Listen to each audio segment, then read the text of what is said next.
Hello प्यारे बच्चों, आज मैं तुम्हें अपनी हिंदी बाल भारती 8वीं कक्षा के पाठ 2 गीत के भाषा बिंदु पर तुम्हारे साथ कुछ चर्चा करूंगा।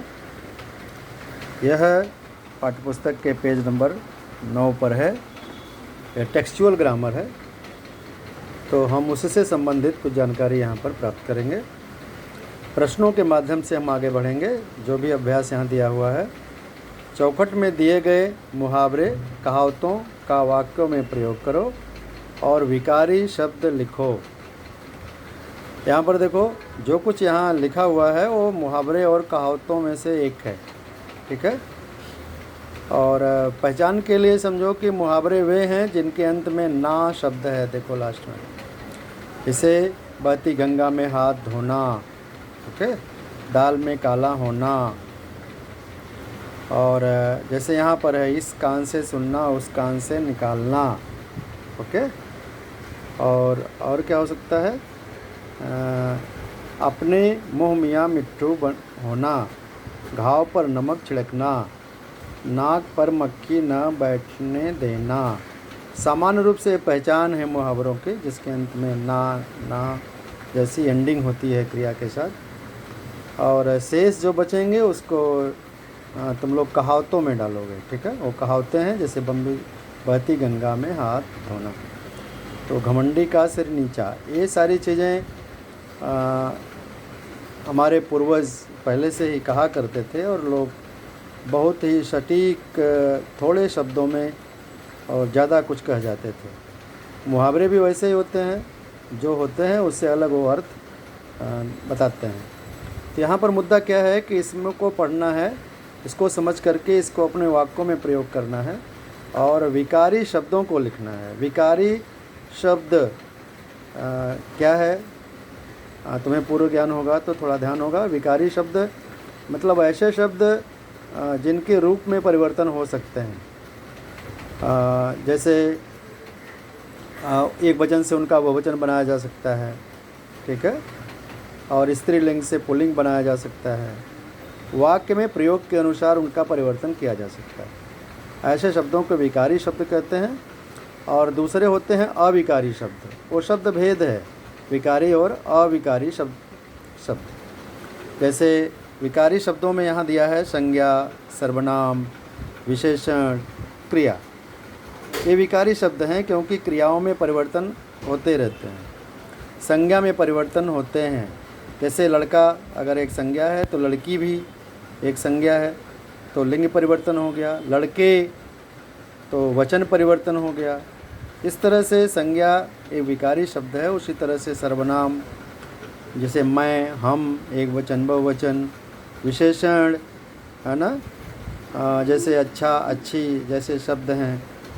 और क्रिया, वह जाता है, वह जाती है, यानी कि क्रिया में भी परिवर्तन होता है, इसलिए इन्हें विकारी शब्दों की श्रेणी में रखा हुआ है। तो हमें क्या करना है कि ऐसे विकारी शब्दों को जो यहाँ पर तुम्हें मिलेंगे, उन विकारी शब्दों की यहाँ लिस्ट बनानी है। संज्ञा शब्द क्या है? संज्ञा शब्द वे हैं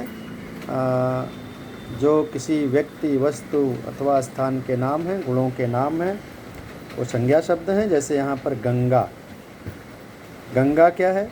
गंगा एक नाम है, नदी का नाम है। तो कोई भी एक नाम है वो क्या है? संज्ञा शब्द है।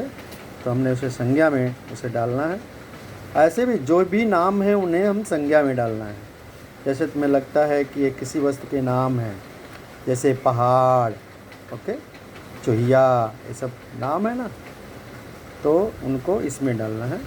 सर्वनाम में वे शब्द जो संज्ञा की तरफ इशारा करते हैं, संज्ञा के बदले बोले जाते हैं, संज्ञा का प्रयोग नहीं होता, उसकी जगह पर सर्वनाम का प्रयोग होता है। जैसे तुम्हें मालूम है तू, तुम, वह, वे, मैं, ये सारे सर्वनाम के शब्द हैं। तो वो इसमें कहाँ हैं वो तुम्हें ढूंढ करके लिखना है, ठीक है। तो यहाँ पर तुम्हें नहीं दिखाई पड़े, लेकिन यहाँ तू, मैं, ये सब क्या है? सर्वनाम है। वह सर्वनाम है। तो ऐसे ही सर्वनाम के शब्द तुम्हें ढूंढ कर लिखना है अपने पूर्व ज्ञान के आधार पर। यहाँ पर 1 2 3 शायद 4 लिखना है। वैसे ही विशेषण यहाँ डालना है। विशेषण मतलब जो किसी संज्ञा या सर्वनाम की विशेषता बताता है। जैसे ये भी विशेषण हो सकता है, बहती, गंगा में हाथ धोना। कैसी गंगा में? बहती, है ना, क्रियात्मक विशेषण है, क्रिया की विशेषता। ये संज्ञा की विशेषता बताता है हमेशा विशेषण। तो कैसी गंगा की बात कर रहे हैं? बहती गंगा की बात कर रहे हैं। यहाँ पर एक क्रिया जैसा दिख रहा है, लेकिन यह विशेषण का काम यहाँ पर कर रही है गंगा का। और घमंडी का सिर नीचा, जैसे घमंडी व्यक्ति, घमंडी लोग, तो ये सब घमंडी जैसे जो शब्द हैं वो विशेषण में आते हैं, तो तुम्हें यहाँ पर लिखना है। और यहाँ पर जो विशेषण हो गया।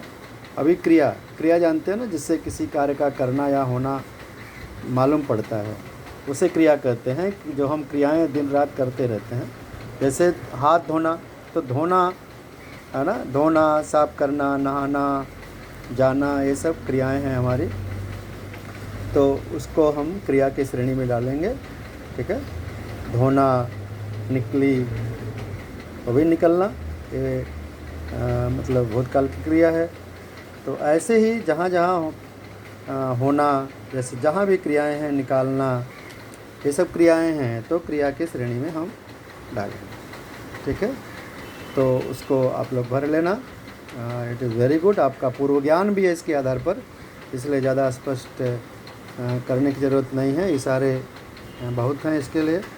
और मैं विकारी शब्दों की बात कर रहा था। तो विकारी शब्द और अविकारी शब्द, ऐसे वाक्य के शब्द के भेद होते हैं। देखो ध्यान में 8 शब्द भेद होते हैं। जैसे यहाँ पर 4 आपने देख लिया, संज्ञा, सर्वनाम, विशेषण, क्रिया, ये विकारी शब्द हैं। और अविकारी हैं जिनमें लिंग वगैरह के आधार पर परिवर्तन नहीं होता है, जिनका एक वचन बहुवचन नहीं होता है, ऐसे क्रिया विशेषण। यहाँ देखो मैंने कारण में थोड़ा लिखा है, क्रिया विशेषण, संबंध बोधक अव्यय, समुच्चय बोधक अव्यय, आश्चर्य सूचक अव्यय, जिन्हें उद्गारवाचक अव्यय भी कहते हैं। ये 4 प्रकार जो हैं अविकारी हैं। उसकी भी जानकारी तुम्हें पूर्व में है, लेकिन बता रहा हूँ कि विकारी और अविकारी ऐसे 2 शब्द भेद हैं, जिसमें विकारी शब्दों के बारे में तुम्हें यहाँ बताया गया है। और यहाँ से तुम्हें उसको चुनकर लिखना है और फिर इनके अर्थ समझ करके उनके वाक्यों में प्रयोग करना है। ये काम आपको कर लेना है लॉकडाउन में, या मतलब कोरोना काल यू कैन से, कि आपको स्वस्थ रहना है, सुरक्षित रहना है, दूरी बना के रखना है। स्कूल नहीं खुले हैं, स्कूल बंद हैं, लेकिन पढ़ाई नहीं बंद है। तो आपको इस ज्ञानार्जन की प्रक्रिया में जुटे रहना है। Thank you very much.